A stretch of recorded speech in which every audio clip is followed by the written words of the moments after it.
We're streaming. But Pee pee poo poo. We are adults.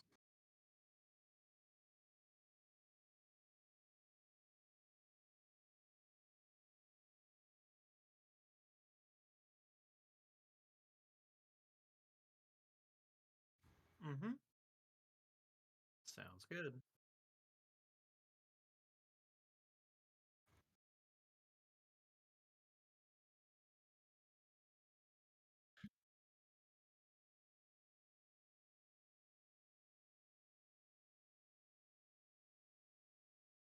Skies around Icespire Peak, surveying its territory while hunting for food and easy treasure. With each passing day, the dragon's domain grows as it ranges farther across the land, preying on anything it can catch with its claws or freeze to death with its icy breath.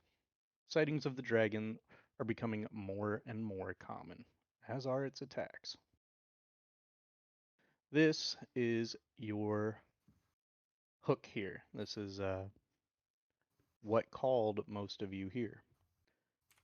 Um, I'm going to start off with John, as he is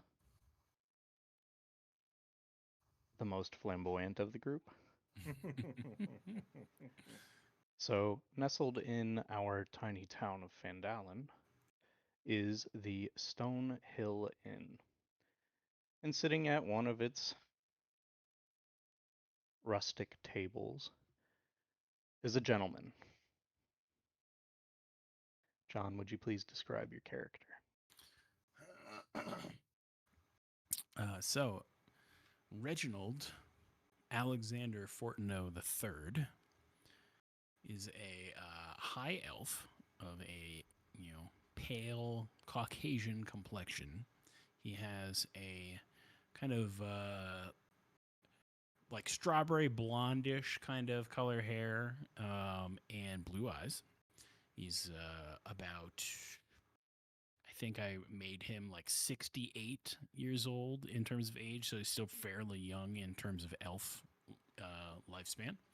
Um, and he's basically just your stereotypical slender elf. He's kind of bookish and looks like, he's basically like well read and essentially not very well versed in the ways of the world.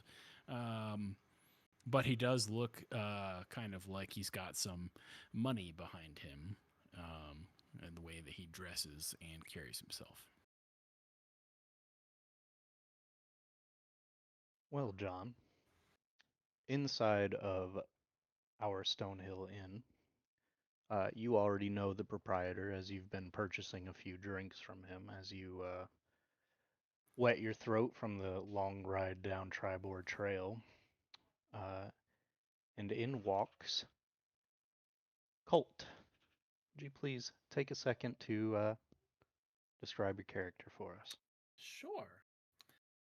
As this 5'11" man enters the building, you notice that while his build has slight muscle to it, it is not overtly so. It looks more like it's been developed through his work and just that.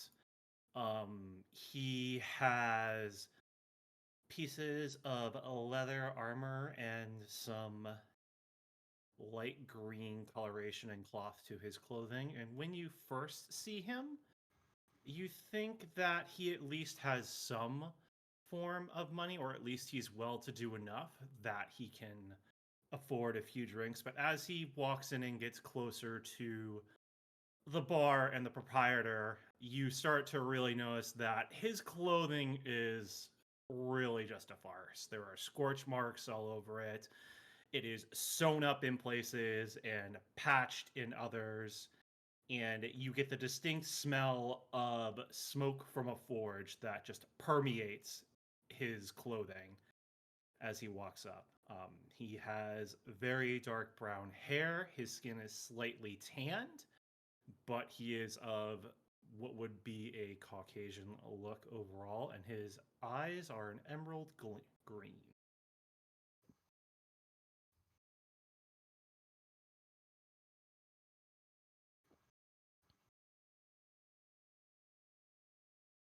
Well, as you walk up to the bar, there is a gentleman there. He walks up to greet you. Well, hey there, traveler. Looking like you're a bit dirty, maybe a little bit worn out. My It... name's Go ahead. my name is Toblin Stonehill. I'm the proprietor here, and I'd like to offer you a drink.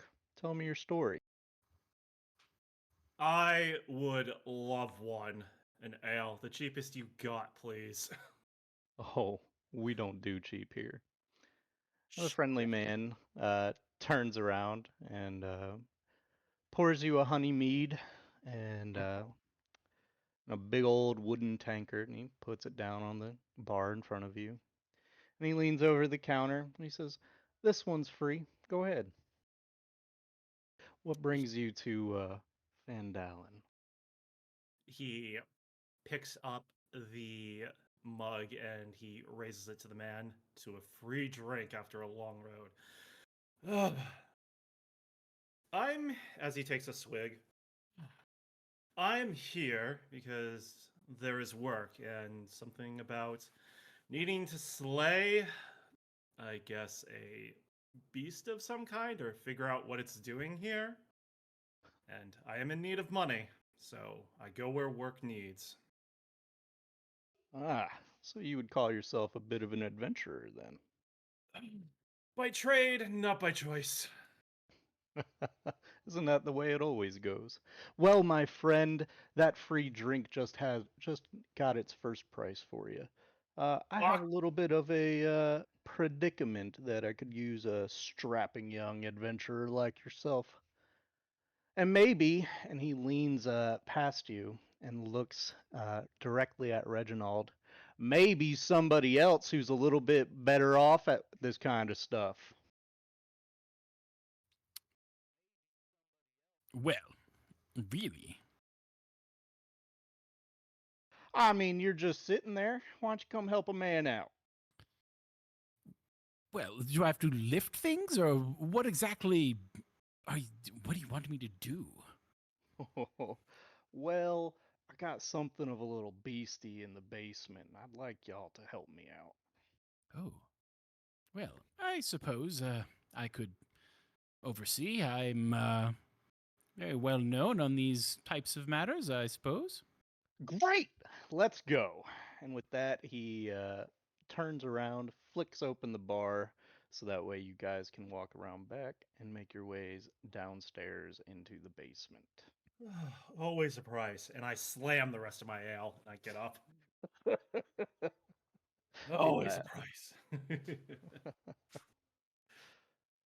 As you all walk downstairs, you hear a little bit of rattling and maybe a glug glug glug glug glug glug glug glug from a nearby cask that's had its top flung off into the corner. And Toblin stops about 15 feet away, trying to peer inside of it without getting too close. I'm gonna be honest, I don't know what's in there, but came in the middle of the night. It actually came in through the front door. It looked like a rat, but I swear to God, it spoke to me. Anyway, like, it's making me nervous, and I can't have people thinking that there's, you know, rats in the inn. I gotta make a living. Can you help?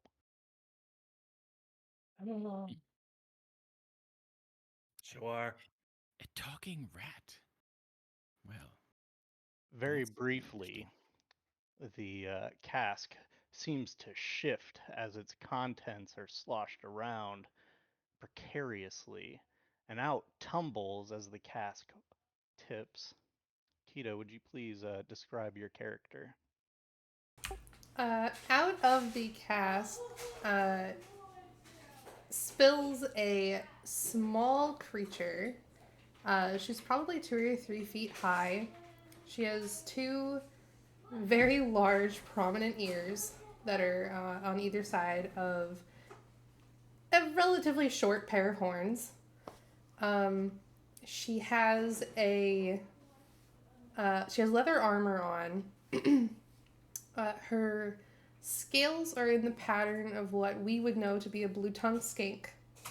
So lots of like tans, beiges with like black stripes, and as you see her like take a drink out of whatever like small cup she has procured, you can see the very bright blue vibrancy of her tongue, and she's just kind of on her back on the floor at this point, and she kind of hasn't really noticed anybody yet, but she's quietly singing to herself, 99 wee little rats in the basement. 99 wee little rats. Take one Gobble. down, chomp it around. 98 wee little rats. I hate to inform you of this because you just gave me a free drink, but that is no rat, good sir. Yeah, I see that. That's a little bit more terrifying, if I'm being honest. I think she finally notices because she hears you guys and she kind of like looks at y'all upside down and goes, did you guys know that if you spell applesauce with all A's, it's just ah! I told you it spoke to me. That's not how spelling Yes. applesauce works. All right, well, what are you, you little skink? And he walks over, and Toblin tries to grab you by your scruff and lift you up. Places you on your feet. Still don't know if I, Man, do you know how much a barrel costs? No! Just... I think she, at that point, just kind of like pulls a rat tail out of her pocket, and it looks pretty fresh. And she just kind of starts like chomping on the end of it. Mm. Well, that is not inviting. I wonder how it 90, tastes. 97 rats in the basement. There Why are not does the- rats down here. Why does the tail count for 2? Big rats.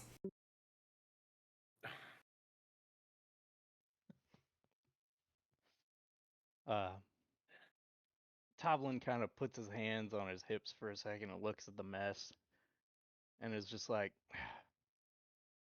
all right, well, how much to keep y'all quiet? Can't have people thinking that I'm... Ugh. How about free drinks, huh? Free drinks for the night? Sold. Free place to stay? Hell yes. All right, this is a one-time deal. Don't go spouting bullshit around me now. Sir, I would never. You have given me free food and drink and a place to sleep. I am happy. I pull out a small wooden box and like on the side, like it's a very like shoddily built box and it's just small. It's like the size of like a little music box or something. On the side is just like really shoddily carved into it a word, and I hold it up to Tomlin. You said his name was?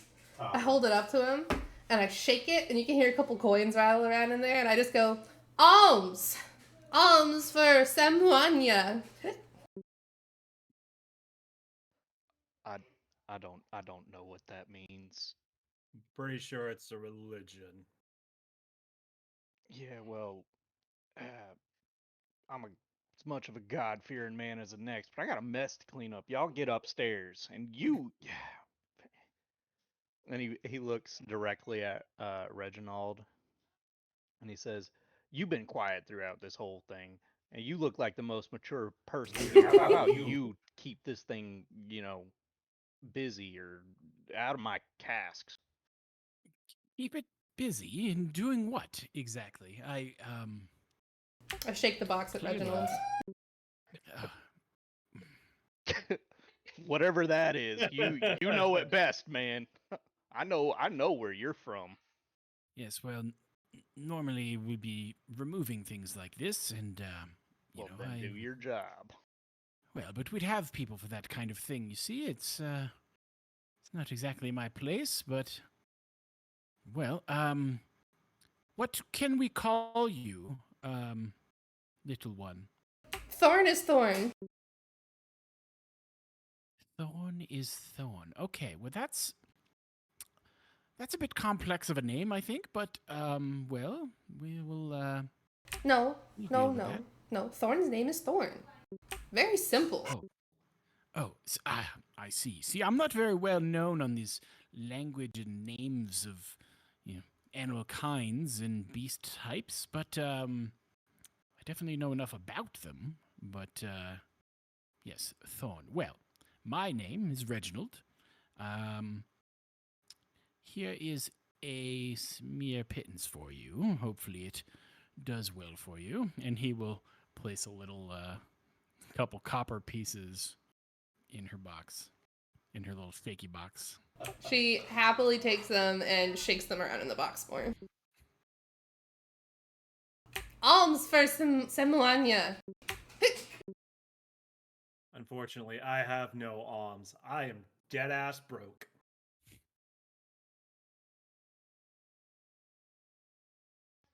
Uh, Toblin sighs deeply. Listen, you gave me the free room and board. Yeah, well, I got a mess to clean up. I'll be up there with you in a minute. All right. He begins to start cleaning, and you all are free to leave back upstairs. I head back upstairs. I'm Reginald to make it a point to ensure that everyone goes out in front of him with some arm gestures, be like, "Well, let's be on our way." Thorn will allow herself to be ushered out, but there is still very noticeable crunching of what is left of the rat tail in her mouth. Probably a good source of protein, to be honest. Yes, but there are definitely better things to consume. Good for teeth. Keeps clean. She has a point. The bones will scrape against your teeth. Eat Yes, a but why not? fucking apple. Or fish. Why not? There's bones there. Yeah. Bones too small. Not crunch. Oh, well. I suppose you just need to find a bigger fish. Need find bigger bones. All right, whoa, this is going No, down.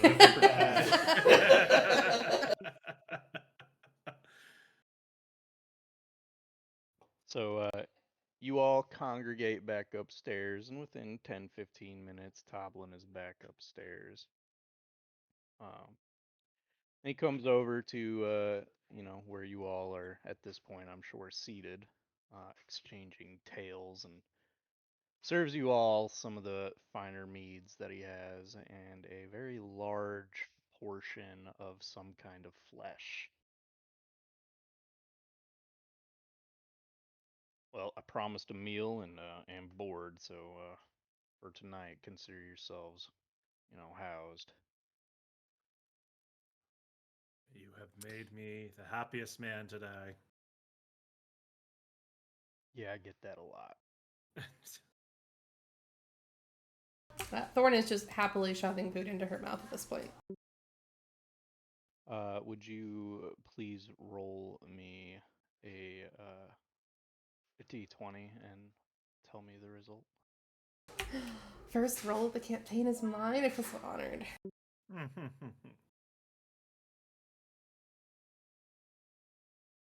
19. I should have rolled to everybody. I don't know if everybody saw that or not. It did. Yeah. I saw Okay. it. Well, this meat for you is absolutely exquisite. You love this meat. You think you want more of this meat.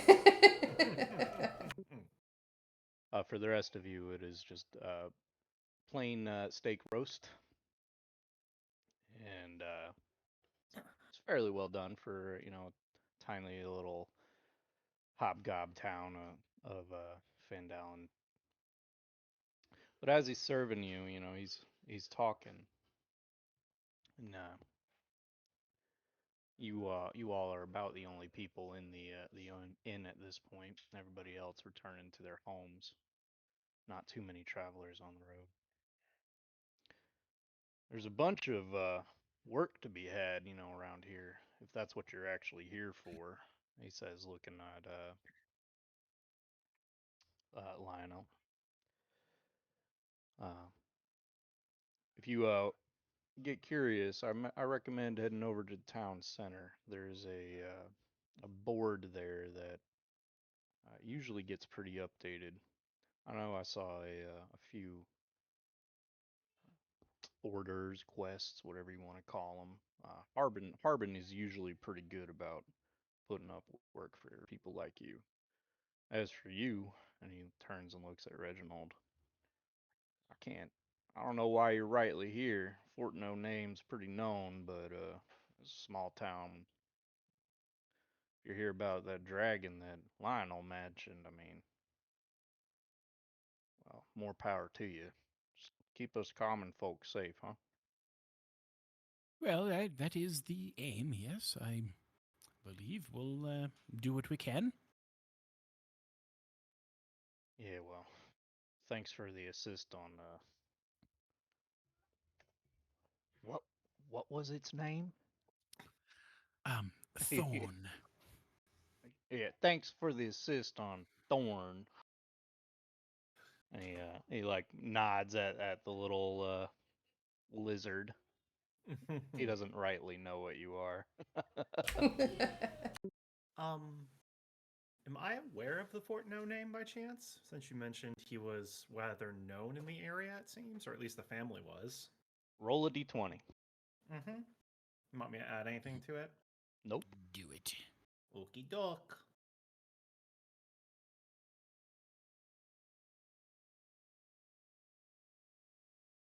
It thinks. It displays. Yes, you do know the Fort No Name. You know that they are rather well acquitted monster hunters, and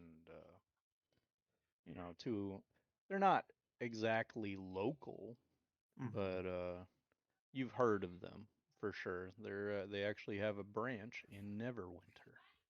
Mm. Ah, Fort No. I did not expect that. Well, dragons in the area, you would expect our presence to be here. I didn't take much stock in the dragon talk, but apparently it's real enough. I wonder what kind of metal it has in its hoard, though. Well, that's a good point, I suppose. But yes, I'm here to see to it and its capture or death, should it be. What does Thorn look like when she is devouring food that she loves? uh, it's gone very quickly. And I think at this point, with all the conversation kind of happening, Thorn is like walking over to Reginald and Lionel's plates and just like taking anything that's left on the plates, like a toddler. She's just like reaching up over the table, just like. If Lionel catches this, he'll look at her. Please ask. First. You're not eating it. Yes, but it's polite to ask. Plate to who? Reginald will just slide the plate away from him towards you. Hastily devours. Well, I see you like the meat. I can only imagine what dragon tastes like. She stops. She freezes. Big meat? Toblin shrugs, knowing exactly what he's doing. I don't know, little one. I'm sorry. You probably don't like. I don't know. Thorn. Why don't you go thorn it and find out? Man, I'm funny. Thorn will find big meat. Well, hold on there. Why don't you rest up? You've been on the road all day. I'll get you another helping and you can lay off these two's food. And he does too.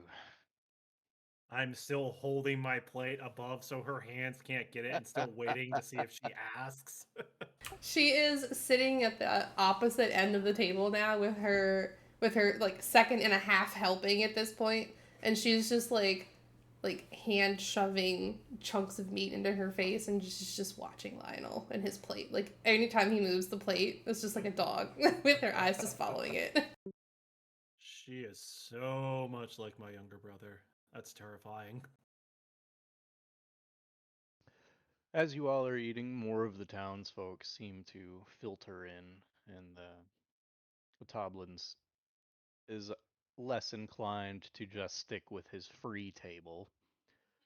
So he starts making gossip with all the other locals. You all are free to rest for the night or go examine the board. Um, about how late is it, out of curiosity?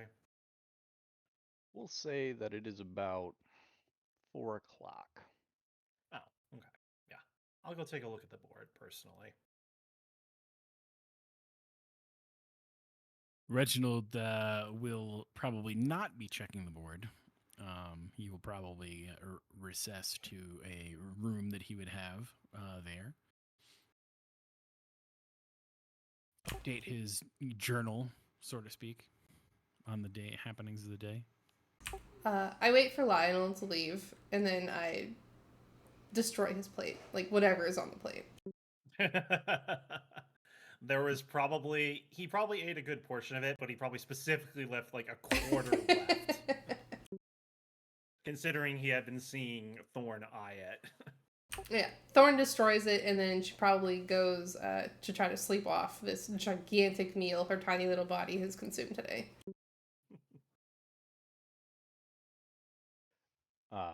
As you make for a room, a Toblin is like, hey, whoa, whoa, whoa.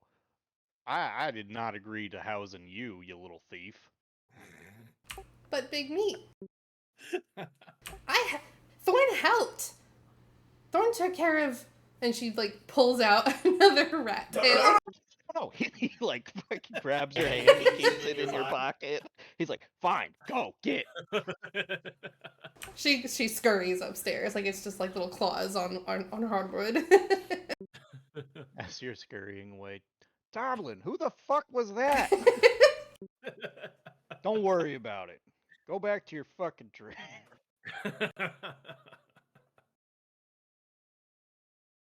All right. So we got 2 in bed and 1 at the board. Mm-hmm. Uh, Go ahead. For the sake of everybody, any quests that Koval reads, I will be reading to everybody, and so that way you all can make a decision together. Mm-hmm. Just to give you an idea of what Lionel's brain is at, he's like, okay, quests, cool. Let's see if there are any smithing or blacksmithing jobs first. Hoping to God he can just find something like that. Well, if that is what you're looking for, something does catch your eye. It's not smithing or blacksmithing, though. It's mining. Oh, okay. Specifically, one of the cards reads, and all of these cards on this board are in common. So if you can read common, which I believe every race can, Mm-hmm. you can read this. This one is the Dwarven Excavation Quest. It reads as follows.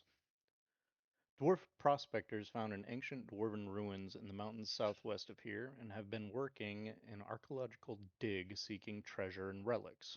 They need to be warned that a white dragon has moved into the area. Take the warning to them, then return to the townmaster Harbin Wester to collect a reward of 50 gold pieces.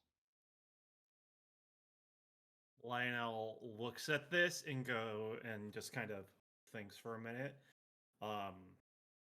Simple, easy, into something that I would actually enjoy, and maybe I'll find some nice metals to work with in there. Sold. Let's do this one. And he kind of if it's like a loose leaf that he can take off, he will grab it. I mean, it's nailed there, but yeah, you could rip it off. Harbin's gonna be pissed. Listen, he'll only be pissed if I fuck up. As you are perusing this board, Mhm. sorry, give me 1 second.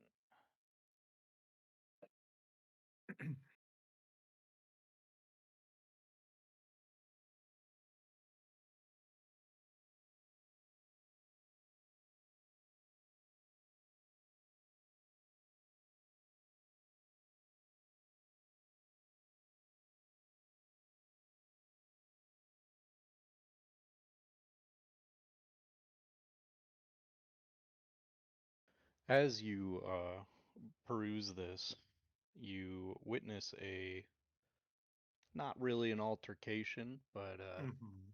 you go to leave and you see a tall, lanky human male with dark brown hair trip, almost purposefully, over a very stout, red-haired, red-bearded dwarf. And the dwarf was carrying some wood. He was actually walking backwards, going towards the town hall. Mhm.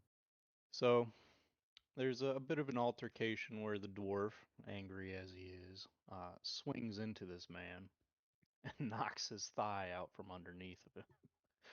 So you witness this man drop to one knee. Watch where you're going, Klieg. You fucking idiot. How many times have you tripped over me just because you don't want to watch where you're going? Thorabin, I'm sorry. You're just so tiny.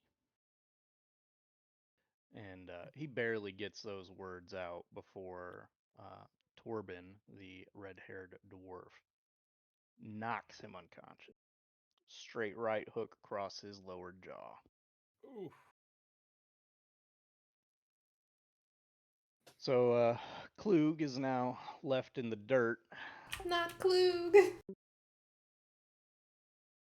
and Torben picks up his load and his dwarf buddy, and he continue on their way. And it takes only mere seconds for Klug to get back up, flip the bird, and go on his way straight back to Stonehill.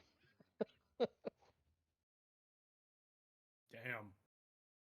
I thought I had fortitude. Fuck.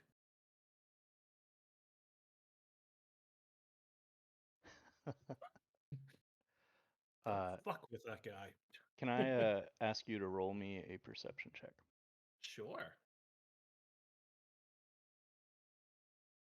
This got fun. This is one of the bad skills. Could have done worse. There is a length of thin cord where Klug got knocked out. I go over and take a look at it. You immediately recognize it as a cord to a coin purse.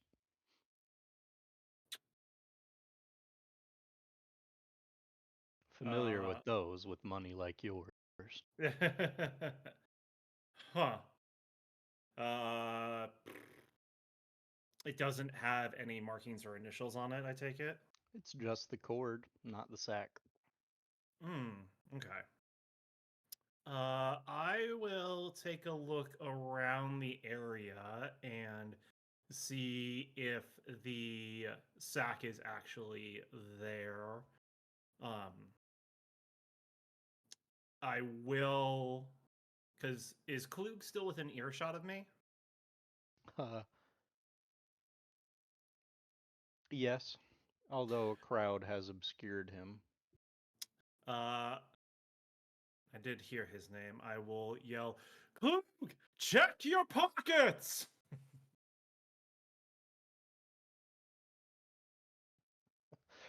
You do not get a response. People look at you kind of weirdly, though.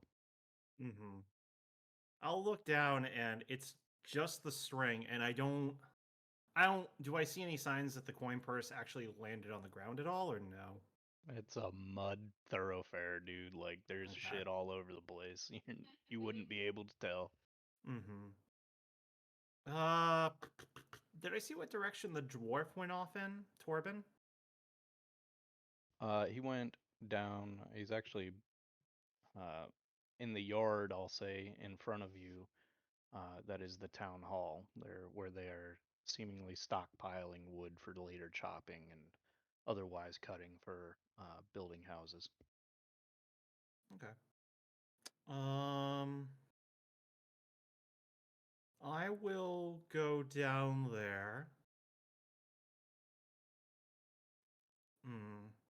Uh, I'll grab the string for the purse string and just kind of have it, and I will go down there, and if I can bug Torben very briefly without him holding a 2x4 so he doesn't swing it at my face. You cannot bug Torben. He is already in a fit, having discovered that he is 30 gold short. Seeing that.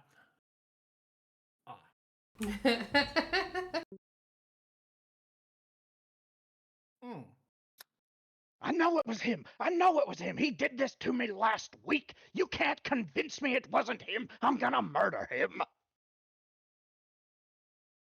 He is hot.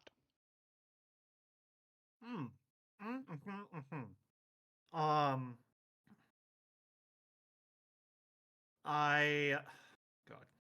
I will go ahead and go over to him and just be like, Torben, I think it was.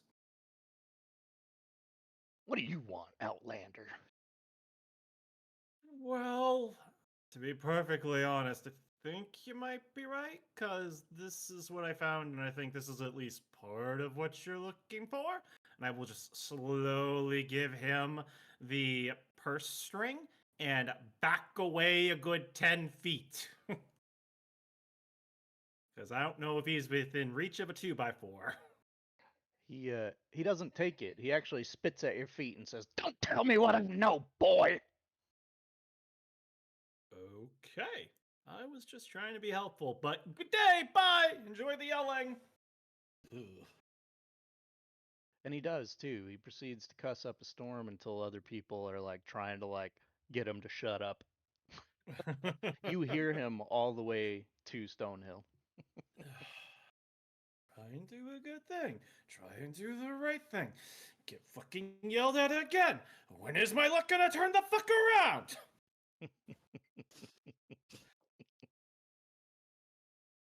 least he didn't hit me with a goddamn 2x4. From somewhere, you hear a giggle. Do I know what direction it came from? Your head. I turn around. And nobody there, just you. God damn it, I'm hearing things now. No, it's not the time to lose it. You've been through enough as is. I should have made that a vicious mockery.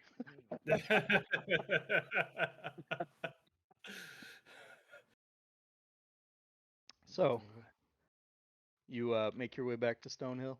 I do. Excellent. Well, the other two have already turned in for the night, and Toblin is more than inclined to tell you where they are and what rooms they're in. Anything to, keep serving Klug, who just came in and started throwing coins around like it was nothing. He's got the silver out serving these people. So I go to Toblin and I kind of like go over to him and kind of, if I can, get him a little bit towards, like, as I'm going up the stairs to get him a little bit more secluded from the others. And I try and make it seem like I'm going to talk about his quote unquote issue that he wants to keep quiet to make sure I get his attention. Oh yeah, he's immediately on you like, what, man? You said you'd keep quiet. What's up? I'm keeping quiet about that, but I should warn you that, well, two things. One, a dwarf named Torben lost a good chunk of money and's pretty pissed about it. And two, it probably was Klug. I know. What do you mean you know? Klug does this like every month. You don't understand. Him and Torben go way back. Some say they're actually brothers, but Torben hasn't killed him yet, so. And Torben's money's good. Oh, okay. Well, never mind. Apparently, I don't know shit how this town works, so I'm just gonna go to bed. Good night. Remember, keep your mouth shut. Yeah, yeah. Of as I walk up the stairs, Lionel just looks back and mutters to himself, "All the fucked up, weird ass places. Why here? Nothing makes sense." I want you all to know that I have always thought of Fendalen as a backwater town, and bringing it to life a little bit is really giving me a good lift. Very nice. Mm-hmm. Yeah, and with that, I head off to claim my room and just kick my shoes off, and then I just immediately collapse on the bed with no fanfare and no disposition to actually remove the covers to fall in. I just fall on top of it and just sigh and go, no more today. No more. If you pass by Thorn's room, you just hear really, really loud snoring from Thorn.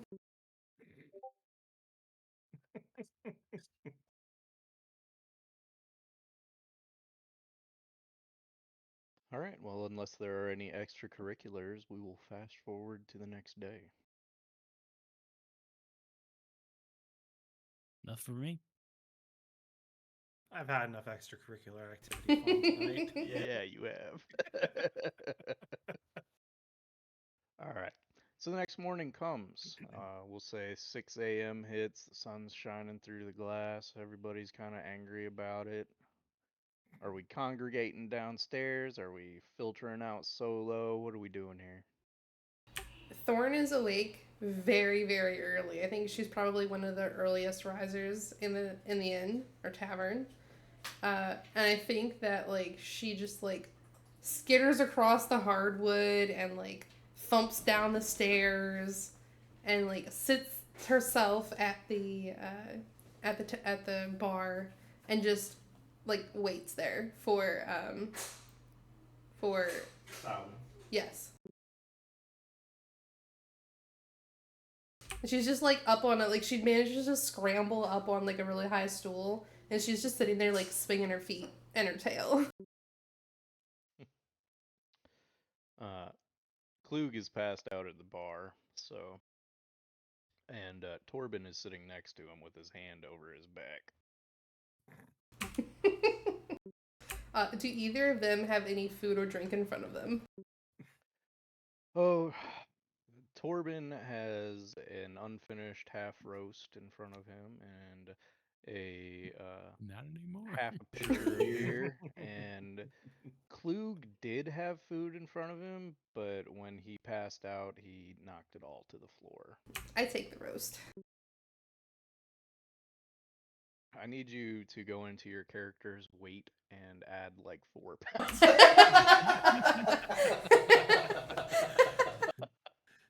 Bottomless pit not included.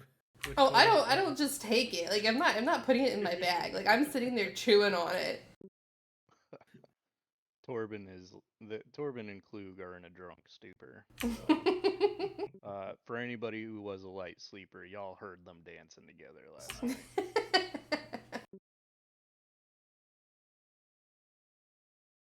So we got one awake.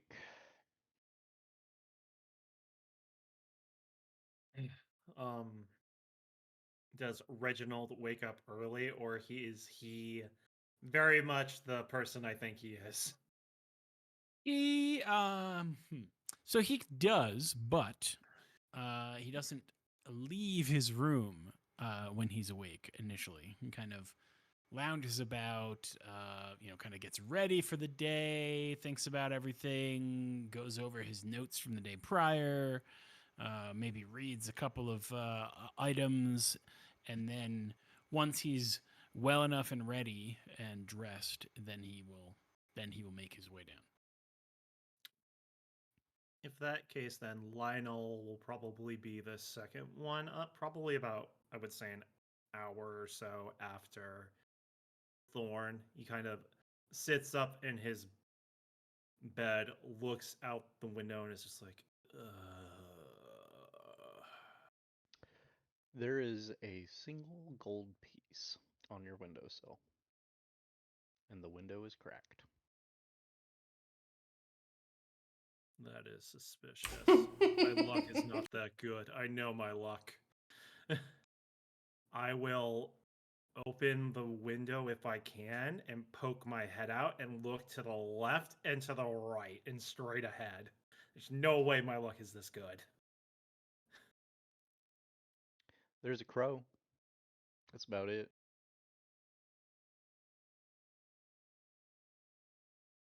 I will grab the gold piece, wait for something to happen.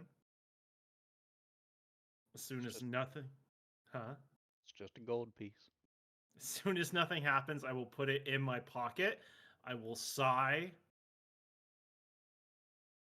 and just say, one more gold piece to the plan. And I will put it into my pocket, put on my boots, and then head downstairs to find something to eat. You make your way downstairs, and as you are thumping your way down, Toblin is coming out of his room and putting his apron on and his smock on, grumbling about eggs and bacon. Tiny little gremlin creatures. Eggs and bacon sound wonderful, please. Yeah, I'm sure it does, freebie. It does. You gave that to me. Yeah, you earned it. He fucking goes downstairs, thumping loudly for all of his, drunk patrons who manage to pass out in a room somewhere. You can hear the moans and groans as he's waking them all up with his heavy boots.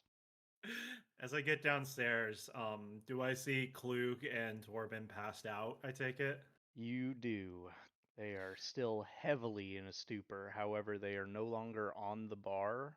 It seems that by the time you make it down there, Toblin has shoved them to the floor and is cleaning the counter and Huh. the mess. Wow. They really are possibly brothers. Huh.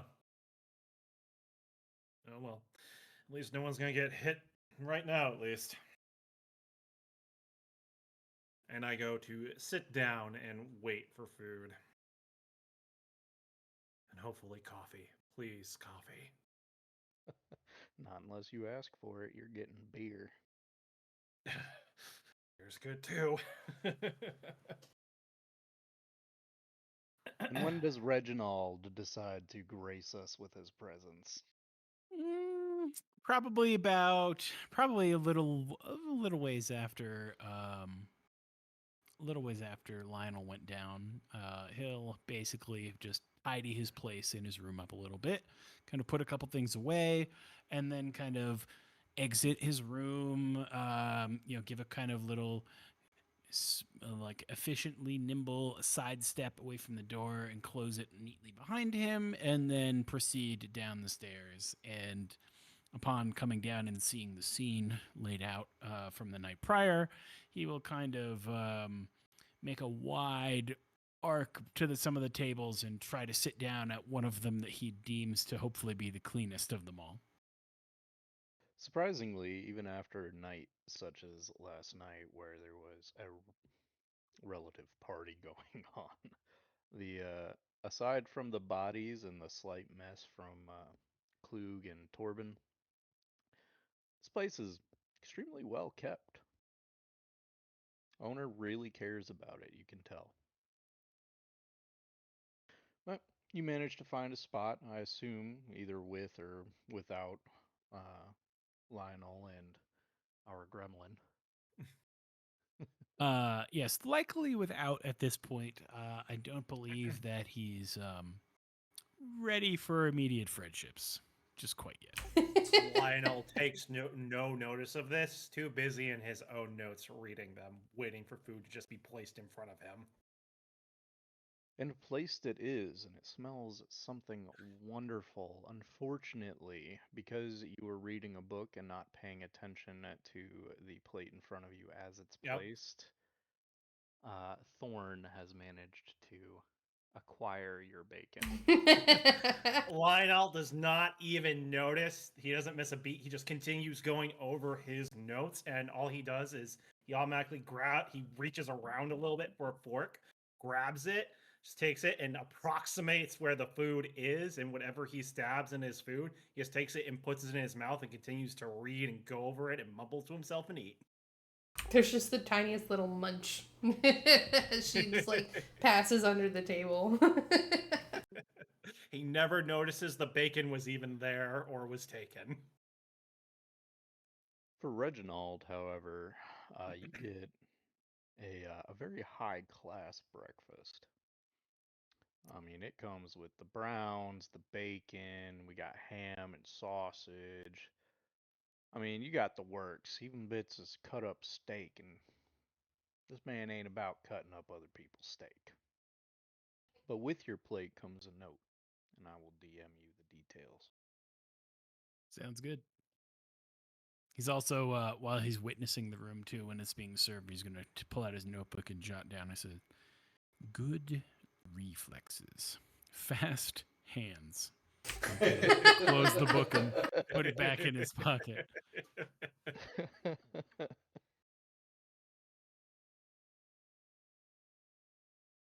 All right. I have a few things to type up. I'm going to leave the discussion of how you all want to proceed. If you want to go back to the board or continue on to this dwarven excavation quests, or if you guys just want to bullshit and finally make friends with each other, it's fine. Will do. After Lionel has done his food, he'll finally kind of put his notes away and make a few notations on them for other thoughts he's had. And look, and is Thorn at the table, or is she off trying to pick someone else's plate at the moment? I think after she swiped your bacon, she probably like made her rounds under the tables to try to like see if anybody dropped anything or if there's any plates that were left over that seem like they're okay. I think she probably notices that Reginald is watching her and is just like, not worth it. Not worth it this morning. So she kind of like leaves his plate alone for now. But she's just kind of like milling around the place. She's not, she doesn't really have any motives at the moment. If she's milling around, Lionel will kind of signal to her to come over, and he'll walk over to Reginald's table and sit down. Let's say, so Reginald, you're here about this dragon and to slay it, yeah? Well, yes, slaying is, I guess, one particular angle in Endgame, but, not always the one that I would vie for. Well, and something to do with that could at least make us a little coin until you're ready to gallivant and save the town.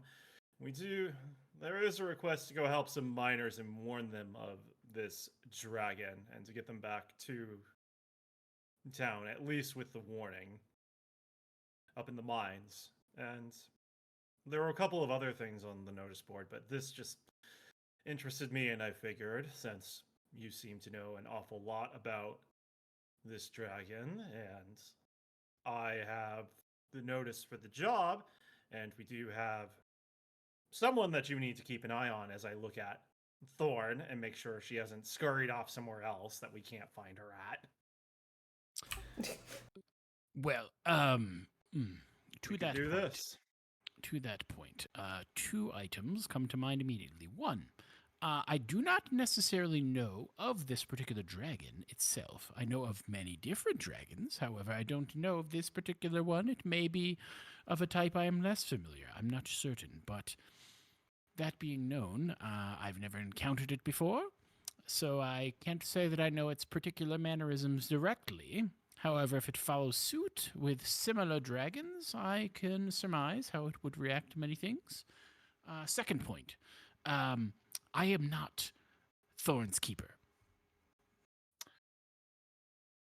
Didn't Tomlin put you in charge of making sure she didn't get in any more trouble?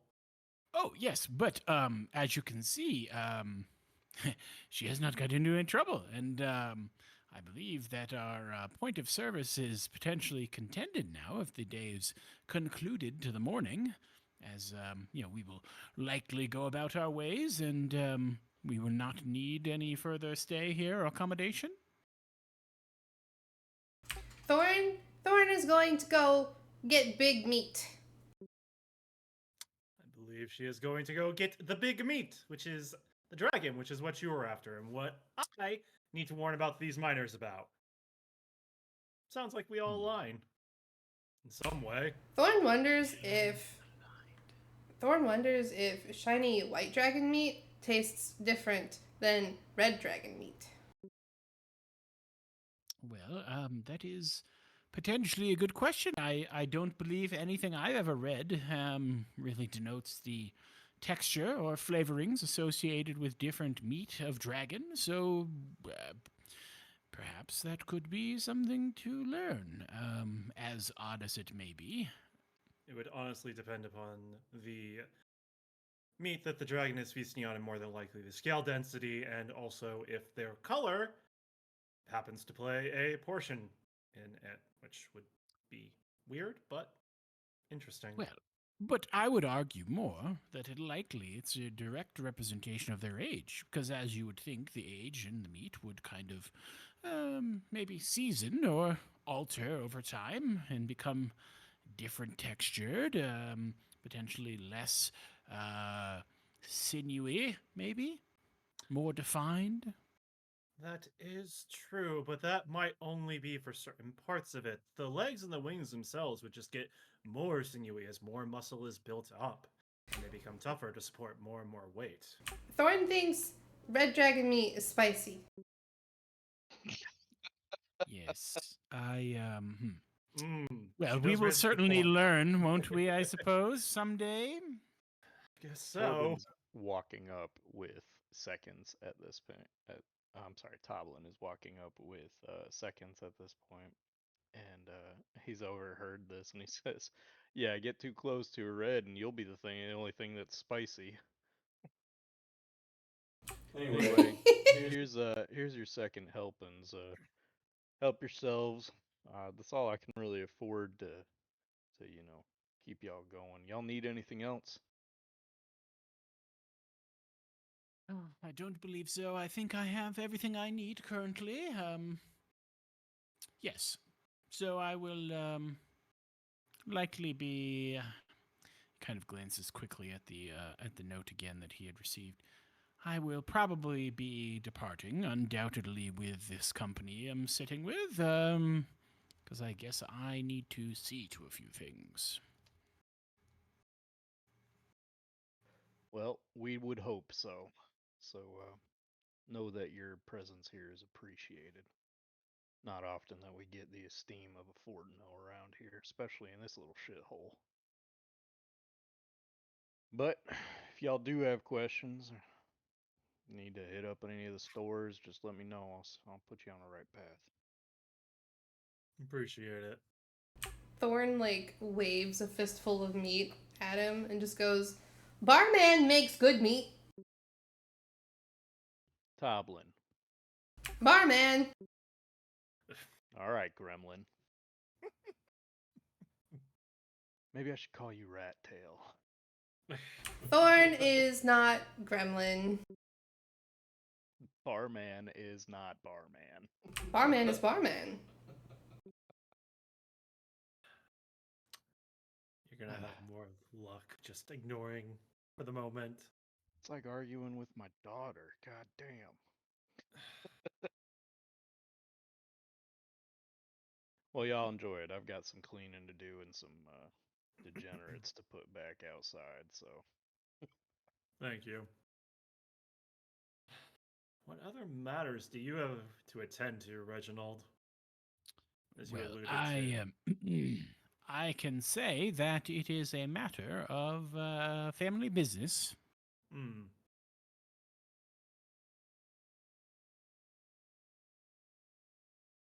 Okay. Good to Yes. know. Yes, as you are not within the family or within our employ, I suppose it's a not necessarily something you need to know. Fair. Very fair. Next time, just take off one of your gloves and slap him and tell him to shut up. That's assuming he's wearing gloves. We'll be right back. We're gonna go put Luke down, Yeah. Okay. and I I'm mean gonna grab 6 some- feet under. Yeah. I'm gonna grab some water. All right, intermission. I will get water too.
And first one back. Colt, your kitchen is like not any farther away than mine is.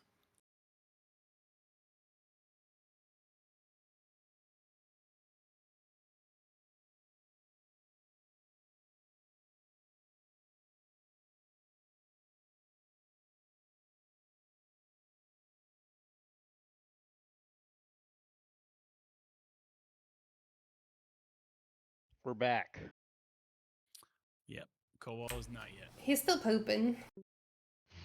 Which is funny because he's like, I'm gonna go get some water, and then he wandered off, and I'm like, oh, I'll get some water too, but like I only walk over here, and he only walks over there, and he's not back yet. And I even went and peed after I got my water, and he's still gone. So How am I doing, John? Too much random bullshit? it's fine so far. Yeah, we're only an hour deep and haven't even gotten into the main quest. That's fine, though. We're here for a good time. Good. I can try to provide that.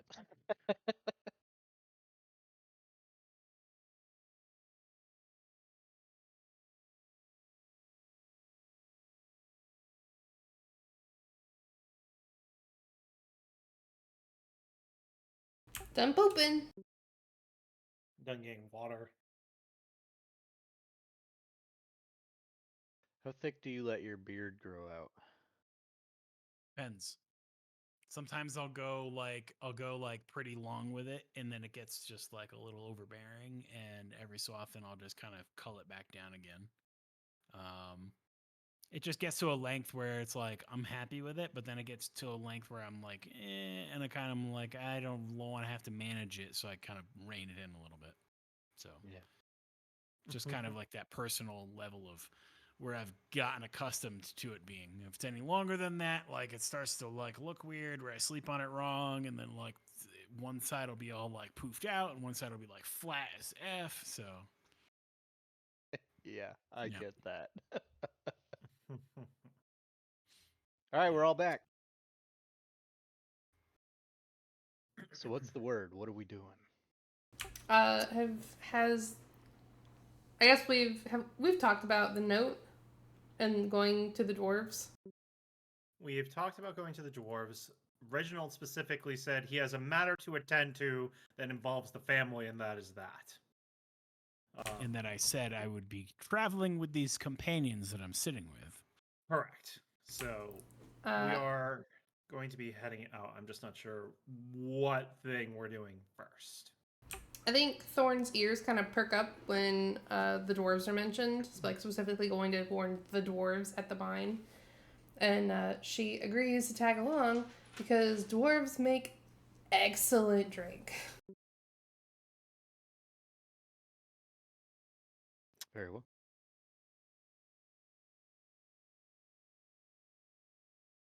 You ready to go play hero there, Mr. Reginald?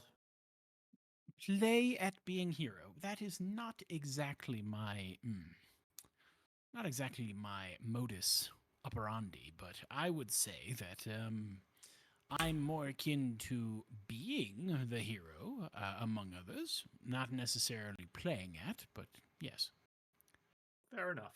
I will remember that moving forward. Yes. Well put.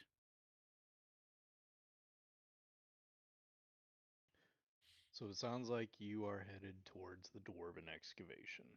Yep. That is correct. So the dwarven excavation lies due east of Leyland, 15 miles southwest of Fandalen, at the eastern end of a canyon. So, let's see, do I have this map?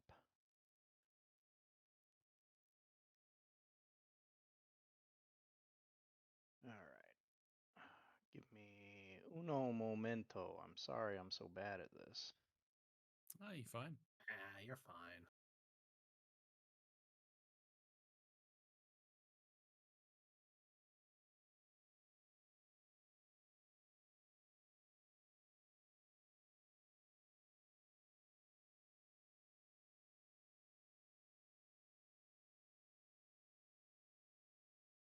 So many different fucking maps that I have to try to keep track of. Yeah. Yeah.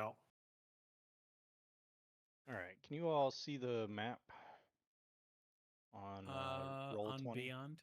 Yeah, Yep. On Beyond, you mean? yeah, beyond. Mm-hmm.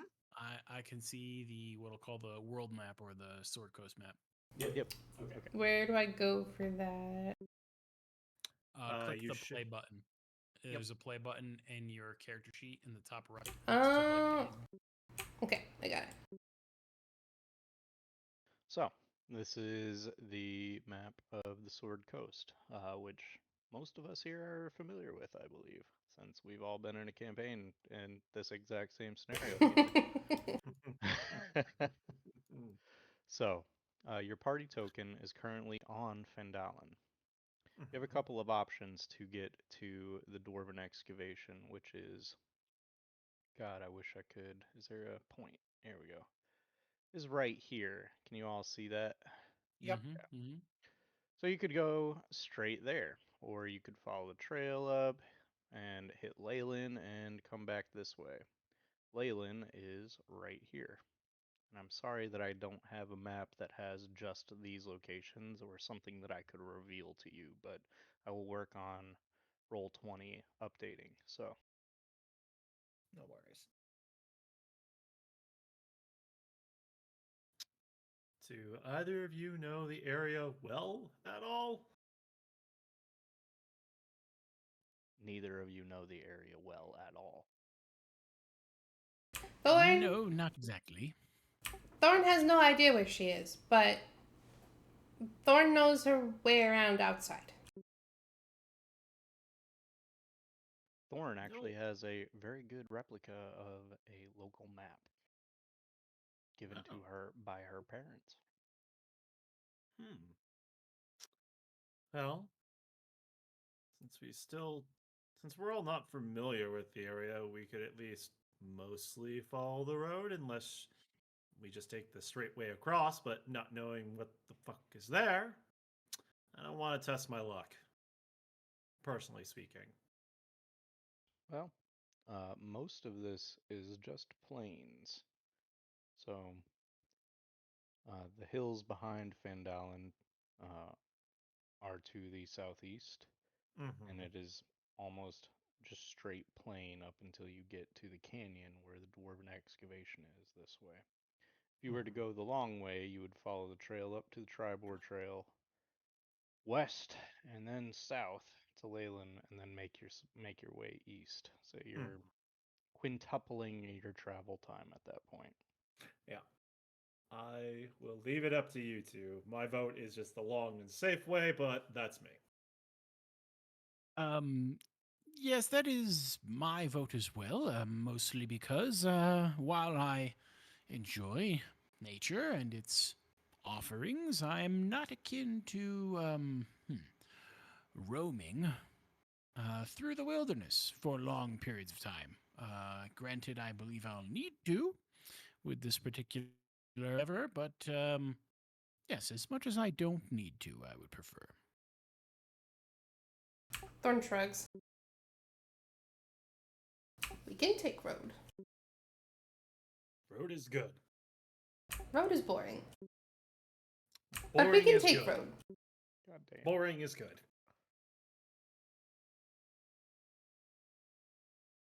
All right, so we're on the trail. Let's see.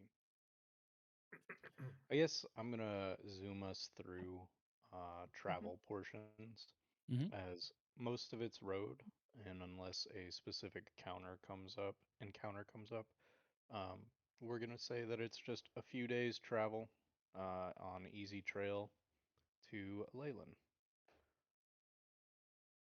Leyland is a small town along the high road that is in the midst of rebuilding itself after being abandoned for years. Its inhabitants hail from Neverwinter and are in the paid service of the city's Lord Protector, who has tasked them with turning Leyland into a fortified settlement that can ward off threats from the Mirror of Dead Men. While in Leyland, there are some shops that you can procure some items. I don't actually have a whole hell of a lot written for Leyland personally, and this adventure doesn't really provide much beyond what I just read to you for it. Mm-hmm. So, if you guys want something in particular, we can talk about getting that. If not, we will just pass through and make our way to the canyon. I think Lionel sees the shops, looks to his own coin purse, opens it, remembers how little he has, and just closes it. Just like, not gonna happen on this budget. Onward. On to the dwarven excavation. So a few days have gone by since you've left Fendalen, and uh, it's been quiet. You all have been walking, so the trip took a little bit longer, but you managed to make it there with only dust on your clothes and no blood shed. The canyon's rocky walls rise to a height of 80 feet. At the end of the canyon, a 20-foot high wall of black stone has a broken gate carved into it, with one stone door hanging precariously by a hinge and the other door missing. Beyond this open gate, in the shadow of a great mountain to the east, lies a ruined settlement. All is quiet. Uh, fuck.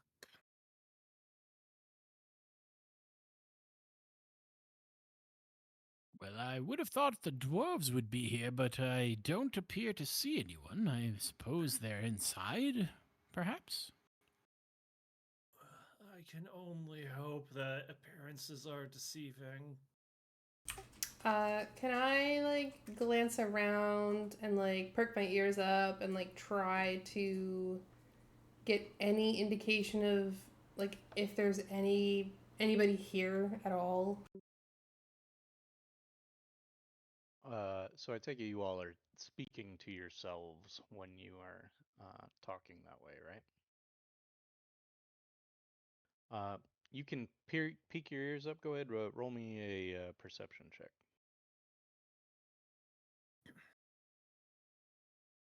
Well, is this gonna roll? This should roll. Yep. There you go. You're good. 20. Yep, you hear tiny echoes coming from inside of the cavern. Did they sound like dwarves? Like, or do they sound like beasts? They sound like hushed voices. Maybe deep, gravelly voices. You can't really tell. Okay. I think I just kind of like quietly relay that to the others. Thorn hears voices inside. Voices at least mean people. Maybe.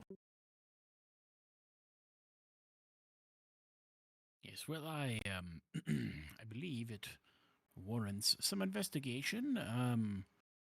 Maybe the two of you would like to go check it out. I can hang out here and wait. You could signal me. I could wait by the door, make sure nobody sneaks in behind us.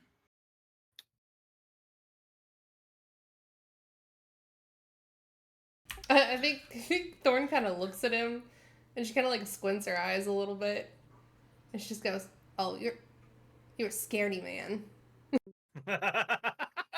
Well, I think you are mistaken. I simply am better at overseeing things than I am entering caverns. Thorn is not swayed.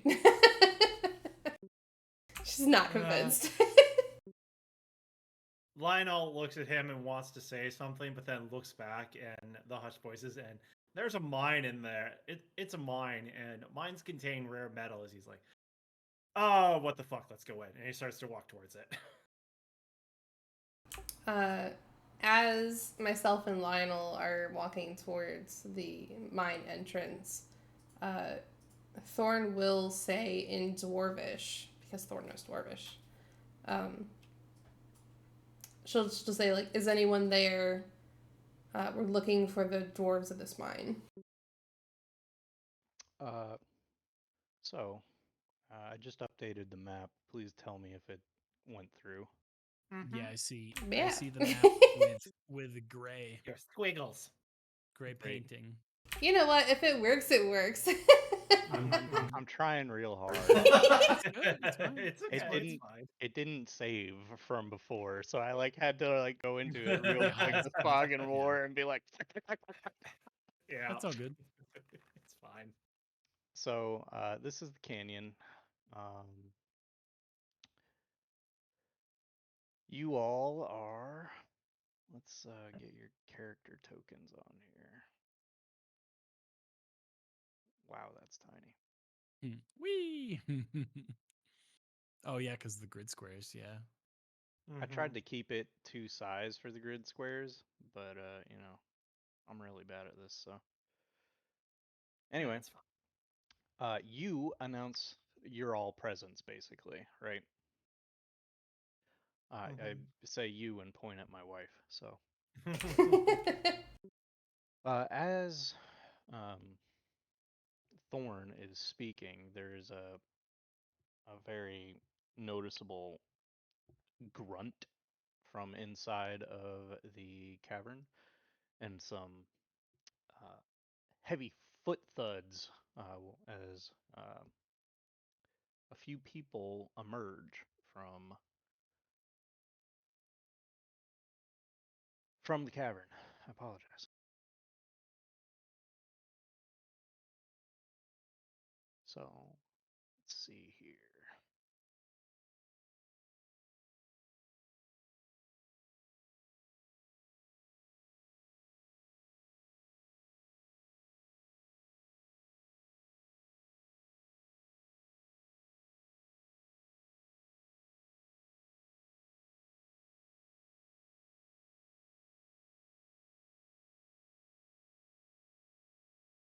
So out from the cavern come two dwarves, both of them pretty common looking. I don't want to go too much into it. They're both gruff. Uh, and they approach who spoke Thorn. Actually, they're gonna probably approach Reginald. The one that's in the back. I apologize. I'm looking for these character tokens and I can't find them. So, All good. Yeah. We can wing it. We don't need to necessarily see placement or physical placement completely. ah, it looks like somebody finally sent us some help. Who are you? They say to nobody in particular of your group. Ah. Well, I am Reginald Alexander Fortuno III. You may have heard of me. I'm here not necessarily to render aid, but to what we were doing? We were relaying a message for them of warning. To warn you of the coming dragon. What do you mean by help? Yes, that. So there's a dragon that is in the area. If you were not made aware of it. Oh, bloody shit. Of course there's a dragon in the area. Norvis, you can't just keep telling people our problems. Nobody's gonna fucking help us, alright? What do you need help with? We were just under the impression that you all were just mining and needed to be warned of the danger coming versus actually being in trouble. So, the dwarf to your right, who I don't believe has been named for you yet, is a very gruff-looking dwarf, and he kind of folds his arms while he stares you down. He says, "It's not really your business now, is it, stranger? What troubles? What? Thank you for your message of more fucking bullshit that we're gonna have to deal with. Instead of fucking delivering messages, maybe you should." Norvis, we can't be talking to strangers like that. They're not gonna help us. We don't know unless we're gonna ask. Norvis promptly spins on a heel and storms back inside of the cavern, leaving you with Dazzlin. I'm sorry about him. He's just a jerk. But on to our troubles. We have a few jellies. I don't know what more to call them beyond that are in this temple that we found, and we're just looking for somebody to get rid of them, make it safe for us to continue our dig. Well, we can pay. We've got some sending stones. If y'all will kill these jellies for us. Lionel's ears kind of perk up at sending stones, and there's kind of like a gleam in his eye a little bit as he starts thinking of all the ways that they can and potentially work and how they work. Reginald's going to pull out his notebook, kind of open it up and say, so you said jellies, approximate size, perhaps? We're talking waist high, shoulder height, wider than an oxen. Just trying to get some details here, obviously. I mean, they're big. They're big, and they did this to me. And he holds up his the underside of his arm, and you see a very gross looking wound. It's very bubbly, and it's definitely a burn of some type, possibly heat. But if you want to know more, roll me a medical check. Sure, I will roll that because I already have my assumptions on what I believe it to be. Mhm.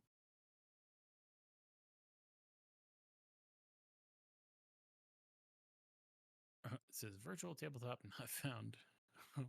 So, uh, because of your specific background, I'm going to actually have you automatically pass Okay, this. that's fair. You recognize the burns immediately, having seen some of your companions suffer similar burns while fighting jellies as acidic burns. So, Got it. Yes, that does look a bit painful. I agree, but definitely acid. So, yes, jellies, a large acid. Okay, I suppose this could be handled. Yes. Normally I would want more men at my disposal, but yes, I suppose this could be done in a pinch. that's excellent. Well, let's get you inside. There's others that are, you none of you happen to be a healer, huh? I mean, I have ways to help treat some wounds, but it's very limited. I'm much better with mechanical and contraption based repairs, as I kind of hold up the light hammer that has definitely seen use, um, but has looked like it has struck an anvil on more than one occasion.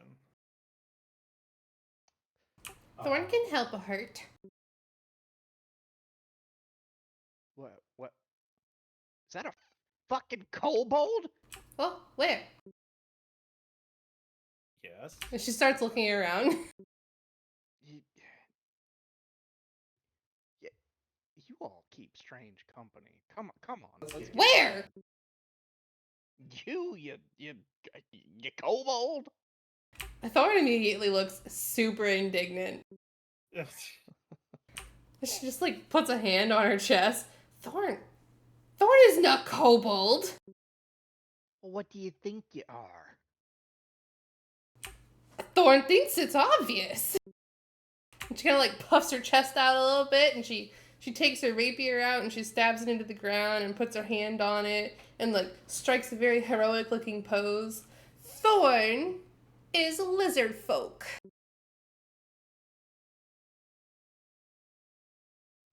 How much has she had to drink?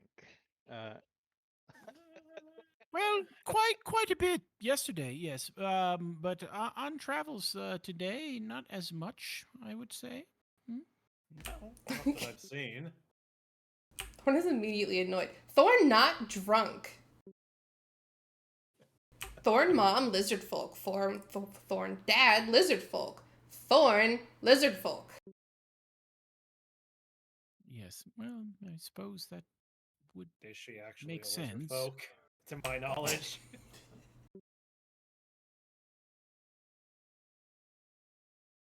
I don't I see know, the bud. scale. Why don't you roll a fucking check? Roll Just roll the d20 for me. I Well, gotta can have- know that. Let's see what the dice say.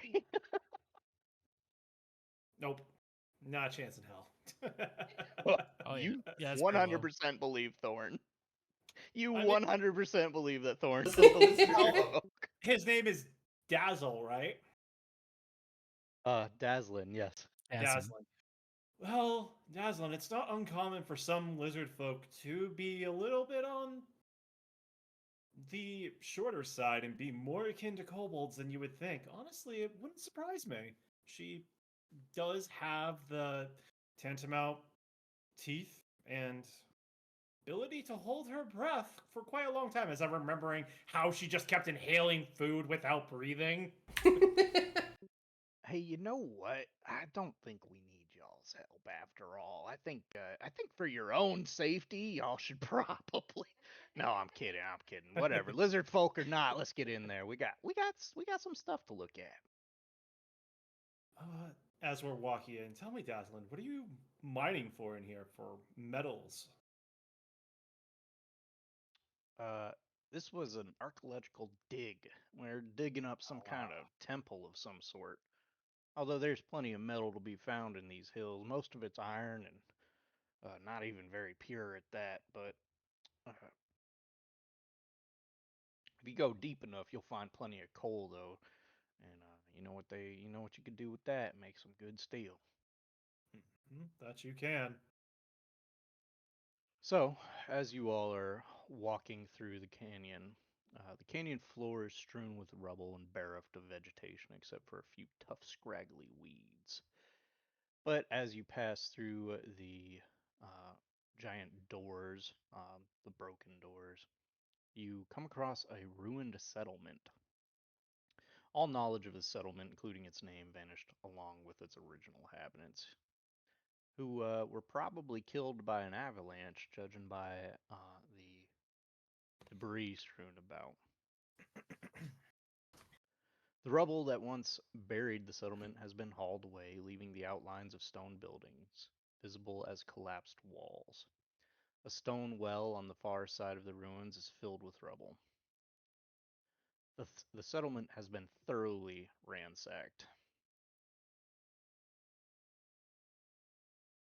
Shame.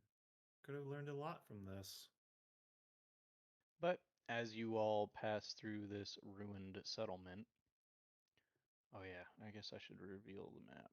Where the fuck is Fog of War? Eraser.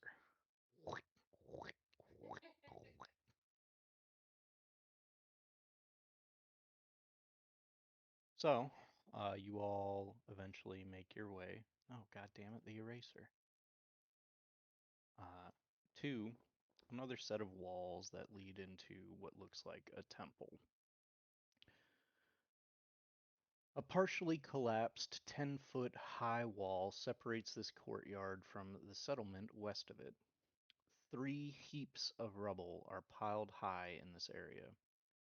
Hewn from the canyon's back wall, a 30-foot high temple facade features steps rising to a stone platform.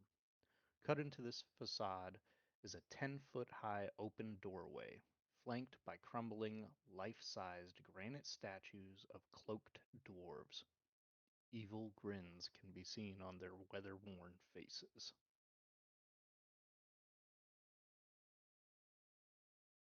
Do you know what this is a temple to, by chance?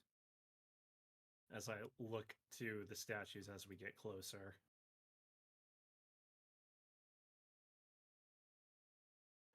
We don't know. We're just trying to kind of figure that out. I don't want to call them our betters, as hoity-toity wizards up north are gonna come down and do some investigating. Hopefully, we can find something of value before they come to, collect it all. Um, is there any way I can try and identify the statues in some manner, be it religious or historical value? Um, most of this is actually pretty well worn, so I'm gonna go ahead and tell you that you can't find any identifying marks here. Mm-hmm. You just have the face still able to suggest it is an evil grin. Got it. Mm-hmm. Thorn is going to use Divine Sense as well because she doesn't like the look of these creepy fucking statues. So she can sense anything affected by the Hollow spell or know the location of any celestial fiend or undead within 60 feet that is not behind total cover. And I believe the Hollow spell, I use this all the time on Penny, and I always forget what the Hollow spell affects, but I think it's also celestials, fae, fiends, and undeads.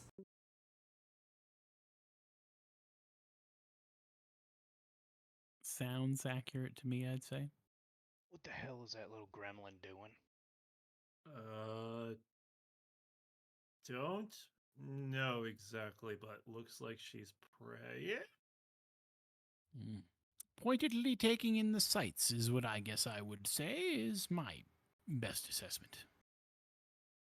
Well, all What right. does she look like when she is using divine sense there, Miss Kia?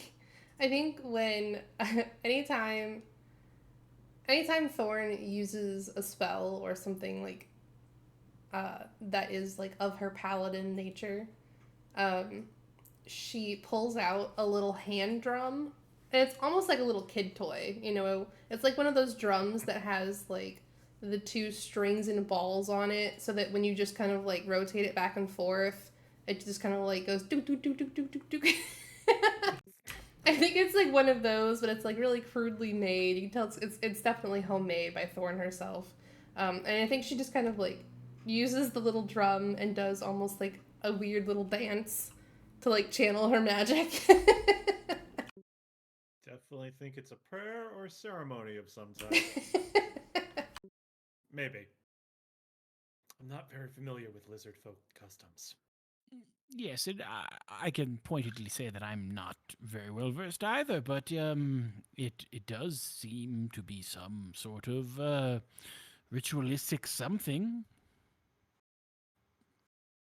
I think after she finishes and she, doesn't get a sense for anything, she puts her little hand drum away and looks back at the others. No bad here. No bad. Okay. I don't know what she's talking about. There's definitely some bad in there. In fact, if that pile of rubble that wasn't directly in front of us wasn't in the way, you'd probably see it from here. We lit some torches in there so that way we could see. We actually found a secret room, although it's a secret door up to the north. You'll see it once you get in there in that first little hallway with the double doors. You'll see. But I ain't going back in there, so good luck. She, Thorn kind of scowls at him a little bit, and it's just like sighs. Thorn will be specific. No bright shiny thing. No red shiny thing. No not a live walking thing. And she's just like listing these like descriptors for like celestials, fiends, undeads. Can you make a persuasion check for me? I was gonna say, how are we gonna decipher this? Another dirty 20. Hey, you know what? That sounds like mighty close to some divining that you're doing. Are you religious? Thorn, help. And I think she walks over and like very quickly but gently puts a hand on his arm that's burned and does lay on hands for 2 HP. Just to like heal the burn. This dwarf is utterly amazed at this little gremlin that is fucking holy. Well, it's been a while since I've seen a priest. That's something else. Take back what I said about y'all. Y'all are all right. I hope maybe there ain't nothing to worry about after all. Thorn immediately starts shaking your head. Not priest! Not priest! Well, As soon as he says, I don't think there's anything to worry about, Lionel immediately grimaces and like, no. Immediately starts thinking, don't catch up with me now. Don't catch up with me now. Reginald kind of observes from the back with his notebook and he's like, colors, vision, question mark, drum, question mark, healing, question mark, exclamation point, question mark. And then he puts it away.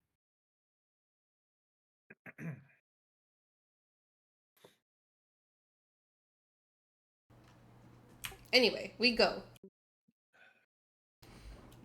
We go find Jelly. Thanks. so you all are currently. I'm going to take your positions as literal right now. You just tell me where you would like to go, and I will reveal the map as best I can. Oh, think that Lionel would probably move up past the furthest pile of rubble to kind of stand right here, just so he can kind of see into this doorway. If nothing else jumps up out of him, and by the pile of rubble, because there are torches further down from what Daslin said, correct? Yep. Okay. I think with that for right now, what he will do though is he will pick up a small stone from the pile of rubble and just kind of put it in his pocket for the moment so that he has at least one stone with him. And he will just kind of go to that one that's furthest away from them and kind of be right about there. Can you not move your own character? I can. Okay. He just likes to. Ooh, ooh, ooh, ooh. Yee! So, where you have entered is a pseudo foyer area. Spikes hammered into the floor hold open two sets of double doors. A once secret door to the north stands open, with a room beyond it holding nothing but rubble. So, what they're talking about there is you're here, and from here, these are the two double doors, Mm-hmm. and you see a opening right here. And there doesn't appear to be anything else in the hallway right at the moment besides the double doors and the spikes there being used to keep them open. Correct. Okay. Um, with that, I will head a little bit further in so I can kind of see in here and then also up through the opening.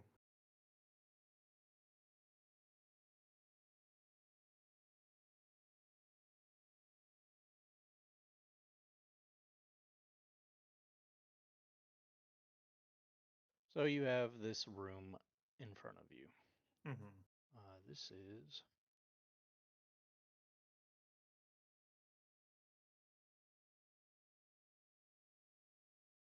just an empty temple room. You don't see anything immediately. However, judging from Daslin and Norbus's uh, tale, this is the room that they were attacked in. Okay.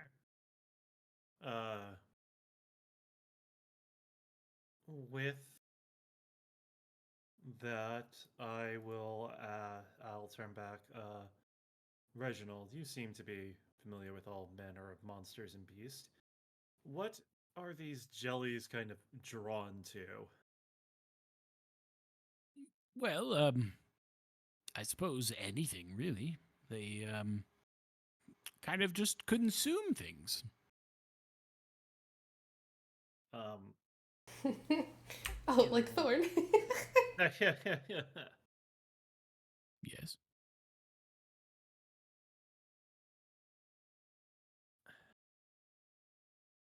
I guess what I will do is I will pick up the stone or take the stone out of my pocket that I have, and I will use my one of my uses of magical tinkering, where I can imbue a common object with a spark of magic.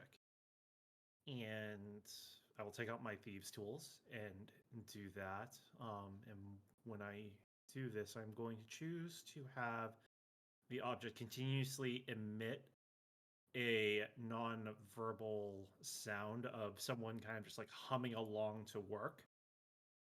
And I will just kind of toss it into the room to be about in the middle here and see if that draws the attention of anything.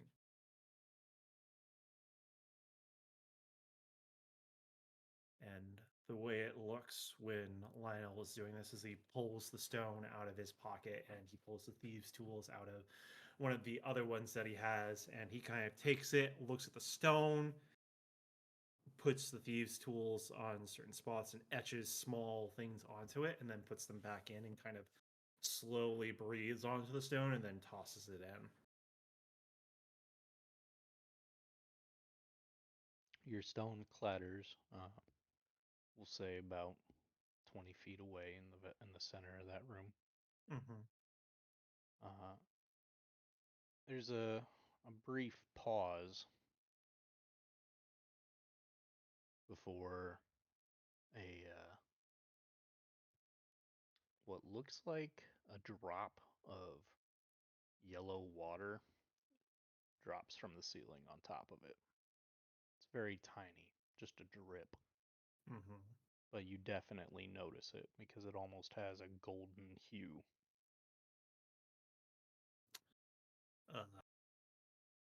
With that, I'll look up to the ceiling to see if I can actually see the top of the ceiling from where I am. If not, I will step into the room a little bit. So you look up and you immediately spot two large, what looked like to be uh, sliming masses on the ceiling that are the same color of that drop. I'll kind of reach my hand back, and like motion Reginald to get up further. Get up here, and I'll just point up. The Reginald will fuck kind are of those? peer into the room.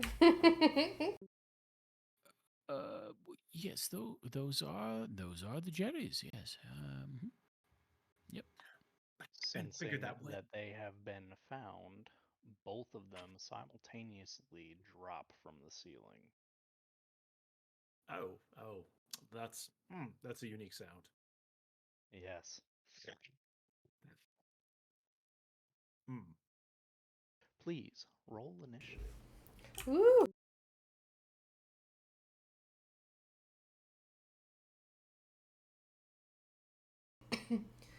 18.8. And Colt still beat me out. I rolled really high. How do you do modifiers in this? It showed me 18.8, but it doesn't pop up on the, like, roll to everyone. So Oh, it should be Reginald, three. no. Yeah, it should be 3 plus. It would be 3 plus 3 is what it should be. I just don't know why I can't do like modified dice rolls here. It just gives me the direct stones only, but that's fine. Because if I try to click the clickety clicky, obviously it's trying to send to roll 20 through the beyond 20 connection. Oh, it doesn't matter. You can still click that, and it'll Yeah. go through. Do you have dice rolling enabled for your character? I thought so. Try go to the builder, and on the home page of the character, scroll down, and enable dice rolling if it's not on. Dice rolling's turned on. Yep. Hmm. Yeah, it's just whenever I try to click with that, I click on like initiative. Oh, you know why? Because yeah, it gives me a table. It says virtual tabletop not found, and gives me this other thing, and I guess I just hit OK. Did Yeah, you click? just hit OK. But it didn't roll anything. Did you go to features and traits first? Oh, yes, it did. Yeah, it did. 9 plus 3, 12. But my other initiative was 6, so that's what we're going to go with.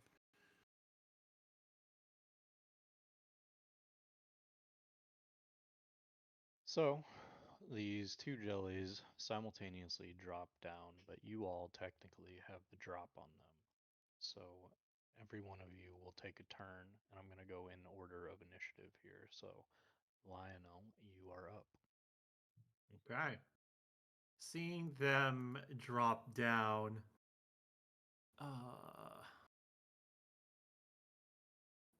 And I imagine there is rubble all over this place, correct?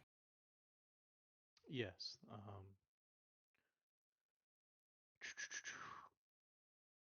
I'm more just making sure that there's small rubble that is like between 1 to 5 pounds. I mean, yes, Very pointedly. there's bricks and Okay. otherwise debris around. Yeah. Lionel takes out his hammer and is just like, nope, not getting near that. Saw the burns it did. No, fuck that.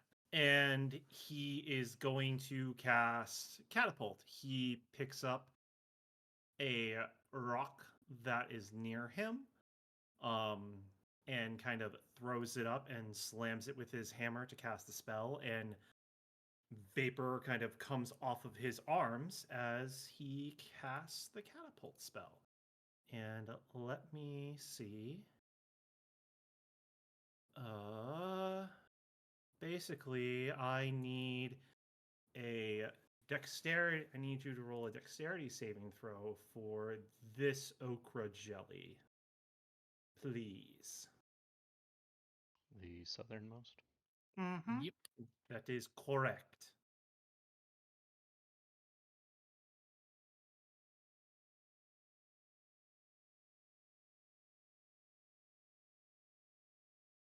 What is the DC? 13.